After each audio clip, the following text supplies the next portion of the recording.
ఉన్న బంగారాన్ని విడిపించి ఆ రోజు ఆన్లైన్ రేటుకే మేము కొంటాం. Sharma gold company. Hi hello welcome to Suman TV.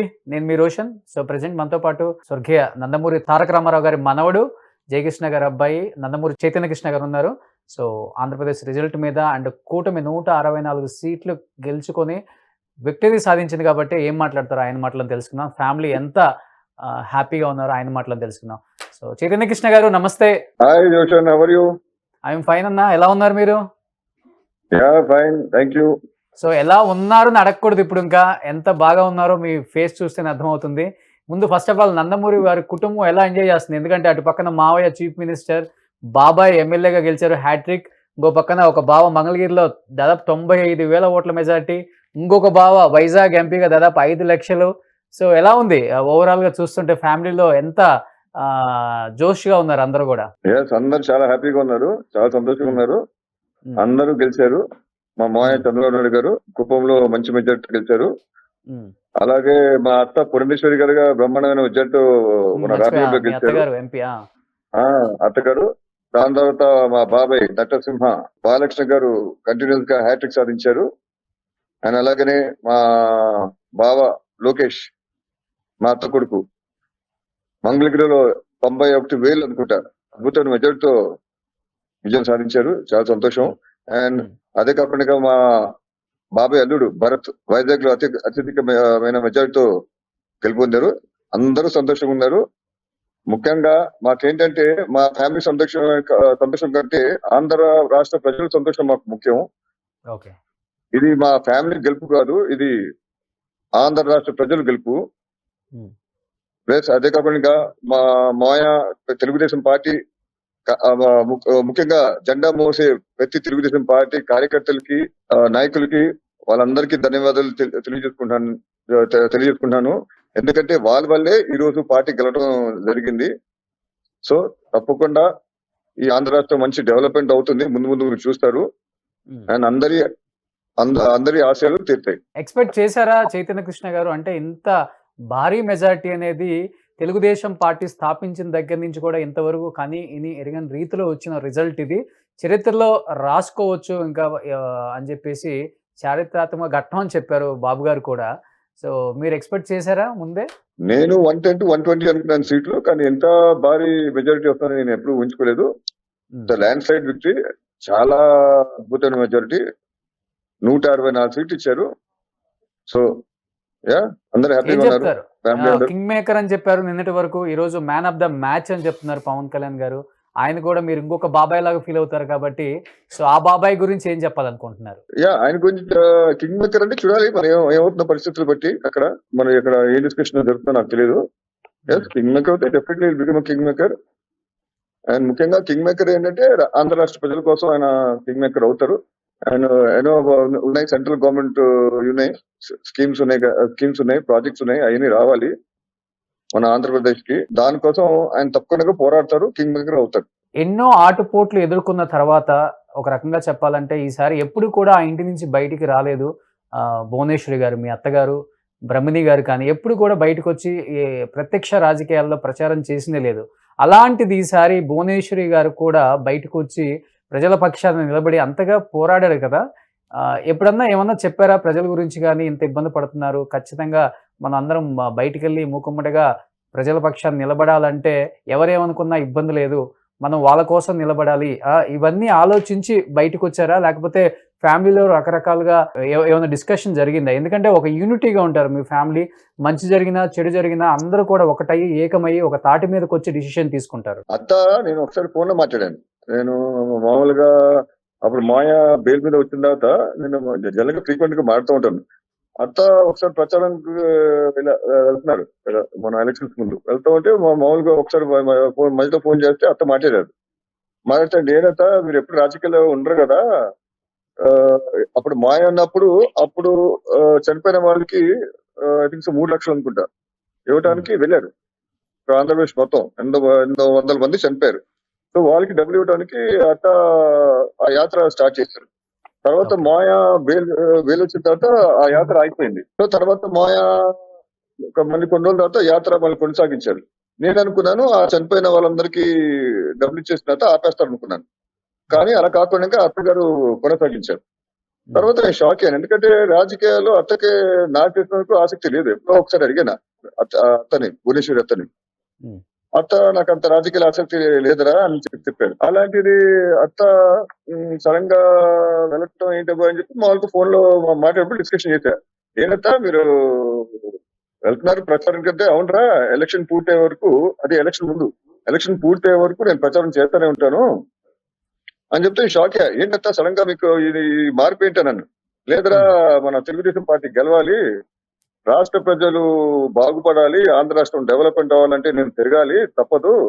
ఆ మాయ ఒక్కనే, ఒక ఏజ్ వచ్చేసింది, 74 సంవత్సరాలు వచ్చింది, ఆయన ఒక్కనే ఇంట్లో కూర్చుంటే ఎలా? ఆయన భార్యగా నా కర్తవ్యం నేను నిర్వర్తించాలి అని చెప్పి అత్త చెప్పడం జరిగినప్పుడు, అందుకోసం అత్త బ్రహ్మాండంగా ప్రచారం చేశారు.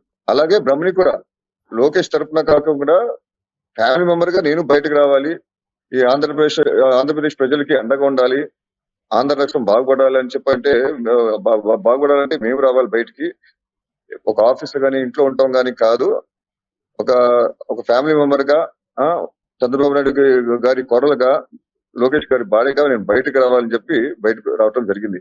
ఈసారి ఫ్యామిలీ మెంబర్స్ అందరూ, మా అత్త భువనేశ్వర్ గాని, బ్రహ్మణి కానివ్వండి. చైతన్య గారు, అంటే ఇందాక ప్రస్తుతం మాట్లాడుతా చంద్రబాబు గారు ఒక స్టేట్మెంట్ ఇచ్చారు.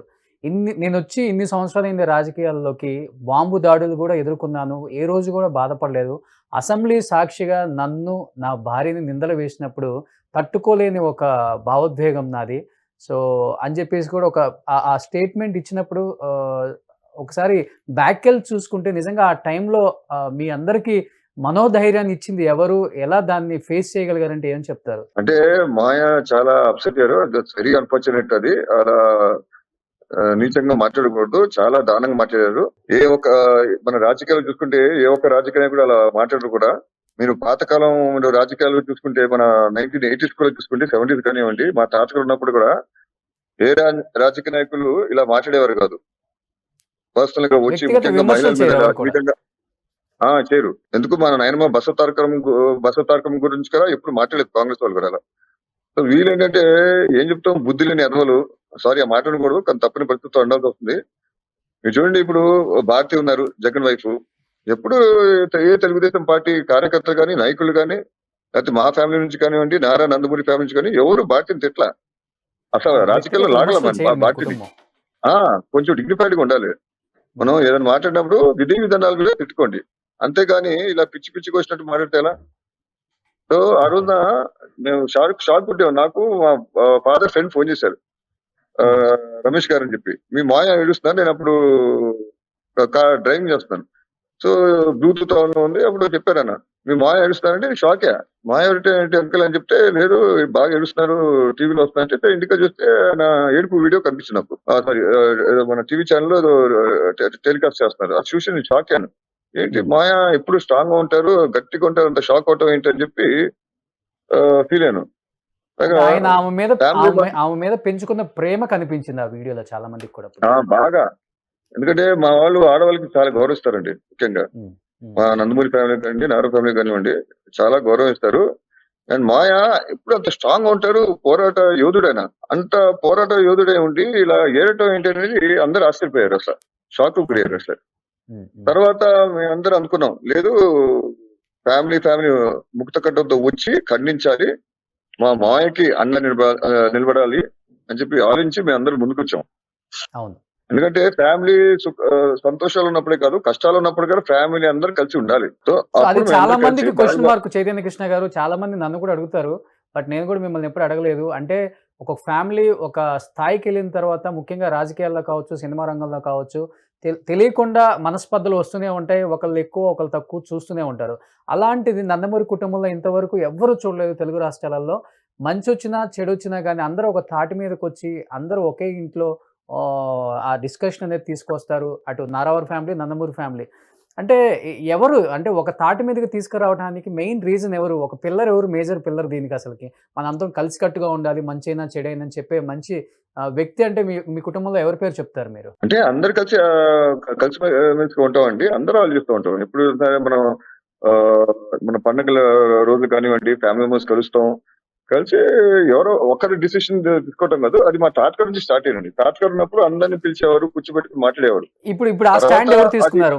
బాలకృష్ణ గారా, అది లేకపోతే పురంధేశ్వరి గారా, భువనేశ్వరి గారా, బాలకృష్ణ లేకపోతే బాబు గారు గారా? అంటే ఎవరి పేరు చెప్తారు మీరు ఒకళ్ళు? ఒక్కడన్నా లేరండి ఇక్కడ. ఒకసారి మా ఫాదరు, ఒకసారి మా బాలబాబు ఫోన్ చేస్తారు, అన్నయ్య మన మీటింగ్ పెడదాం అందరూ బ్రదర్స్ అందరూ. ఓకే. ఒకసారి సిస్టర్స్ గారు, డిపెండ్స్. ఒక్కలని లేరండి ఇక్కడ. ఒకసారి లోకేశ్వరి గారు ఉండొచ్చు, బాలకృష్ణ గారు ఉండొచ్చు, ఒక్కలని కాదు. ఏదో ఒక సందర్భం ఎవరో ఒకళ్ళు ఫోన్ చేసి అనే మనం అందరు కలిసి కూర్చొని మాట్లాడుకుందాం అంటే ఎస్ ఓకే అని చెప్పి అప్పుడు బాబాయ్ కానివ్వండి, ఇంకో బాబాయ్ కానీ ఫోన్ చేస్తారు బ్రదర్స్ అందరికి, సిస్టర్స్ అందరికి ఫోన్ చేసి ఇక్కడ మీటింగ్ ఉంది. అప్పుడు హ్యాబిట్స్ ఉండండి. హ్యాబిట్స్ ఇంట్లో మీటింగ్ చేయాలనుకుంటే హ్యాబిట్స్ ఇంట్లో తాతగారు ఫస్ట్ ఇల్లు ఉంది. హ్యాబిట్స్ ఇల్లు తాతగారు సీఎం ఉన్నప్పుడు 80 నుంచి. సో ఆ ఇంట్లో మీటింగ్ జరపడం కానివ్వండి ఇలా చేశారు. ఎవరు ఒక్కరు ఇక్కడ ఎవరు లేరు. ఒక్కొక్క బ్రదర్ సిస్టర్ బట్టి డిపెండ్స్ అపాన్. ఇప్పుడు ఒక బ్రదర్ కు ఆలోచన వచ్చింది అనే ఈ విషయం మీద మనం మీటింగ్ పెడితే బాగుందంటే అప్పుడు ఆ brother, for example Jayashankar Krishna or maybe Balakrishna or my father Jayakrishna, ఎవరైనా సరే, it's not one person. Okay. So last and final గా చెప్పండి నందమూరి చైతన్య కృష్ణ గారు. సో ఇంత అఖండమైన మెజారిటీ 39 సంవత్సరాలలో ఎప్పుడు కని విని ఎరగని రీతిలో వచ్చింది కాబట్టి, సో ఈసారి కుటుంబం అంటే ఎప్పుడు కూడా కుటుంబం మొత్తం వస్తుంది ప్రమాణ స్వీకారానికి. ఈసారి జూనియర్ ఎన్టీఆర్ కూడా ప్రమాణ స్వీకారానికి వచ్చే అవకాశం ఉందా? ఇన్విటేషన్ పంపుతున్నారా? జూనియర్ ఎన్టీఆర్ నాకు మరి తెలియదండి. తెలియదు మరి అతను వస్తాడో లేదో నాకు తెలియదు. అది సార్ కుటుంబంలో పెద్ద మనవడు కాబట్టి అన్ని మీరు ఎక్కువ చూసుకుంటారు కాబట్టి మీకేమైనా తెలిసేమని అడిగానండి. అంటే పిలిస్తే కదా వస్తాడో లేదో తెలియదు. ఈ మధ్య అతను ఫంక్షన్స్ కి రావట్లేదు. మన నందమూరి ఫ్యామిలీ ఫంక్షన్స్ కానివ్వండి, ఇంకా తెలుగుదేశం పార్టీ సంబంధించిన ఫంక్షన్స్ కానివ్వండి, అతను రావట్లేదు. పిలిచినా ఈసారి ఏమవుతాం. సో లాస్ట్ అండ్ ఫైనల్ గా ఏం చెప్పాలనుకుంటున్నారు ఇంత అఖండమైన మెజారిటీ ఇచ్చిన ప్రజానికానికి, ఆంధ్ర రాష్ట్ర ప్రజలకి? ఆంధ్ర రాష్ట్ర ప్రజలందరికీ, మహిళలకి, విద్యార్థులకి, రైతులకి, కార్మికులకి, యువతకి, ముఖ్యంగా వాళ్ళందరికీ పేరు పేరున నా తరఫున, నందమూరి వంశం తరఫున, నారా ఫ్యామిలీ తరఫున ధన్యవాదాలు తెలియజేసుకుంటున్నాను. మీ నమ్మకాన్ని తప్పకుండా వమ్ము చేయకుండా ఆంధ్ర రాష్ట్రాన్ని అభివృద్ధి పథంలోకి తీసుకెళ్తాం. తప్పకుండా మంచి ఆంధ్ర రాష్ట్రాన్నిగా పేరు ప్రకృతికి తీసుకొస్తాం ఆంధ్ర రాష్ట్రానికి. అలాగే అమరావతి కూడా మంచి రాజధానిగా డెవలప్ చేసి మీకు చూపిస్తాం. అండ్ మీ అందరికి నా ధన్యవాదాలు తెలియజేసుకున్నాను. అందరూ అంటున్నారు నందమూరి చైతన్య కృష్ణ గారు ఈసారి హ్యాట్రిక్ కొట్టారు కాబట్టి బాలయ్య గారు హోమ్ మినిస్టర్ అనే నినాదాలు వినిపిస్తున్నాయి. సో మీరు ఎక్స్పెక్ట్ చేస్తున్నారా? లేకపోతే మీకు హోమ్ మినిస్టర్ గా ఉంటే మీ బాబాయ్ని చూడాలని మీకు ఉందా? ఉంది, తప్పకుండా ఉంది. బాబాయ్ మినిస్టర్ అవుతే ఏ కొడుకుకి ఆనందంగా ఉండదు? చాలా ఆనందంగా ఉంటుంది. కానీ బాబాయ్ ఇంట్రెస్ట్. ఆయన ఎస్ నాకు మినిస్టర్ అవ్వాలనుకుంటే తప్పకుండా ఆయన అవుతాడు. అది మాయా. ఆయన ఇప్పుడు బాలీస్ ఎన్బికే కోర్ట్. సో మాయ అయితే రెడీగా ఉన్నారు. అది బాబాయ్ ఉండాలి. నాకు చేయాలంది, తీసుకోవాలని చేయాలనుకుంటే తప్పకుండా చేస్తాడు.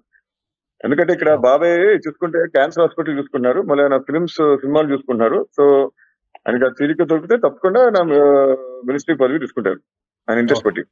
Okay. So thank you so much Chaitanya గారు. అడగగానే లైవ్ లో జాయిన్. థ్యాంక్ యూ అండి once again. Thank you very much. Had a nice interview. Thank you sir. Take care. Welcome. Thank you.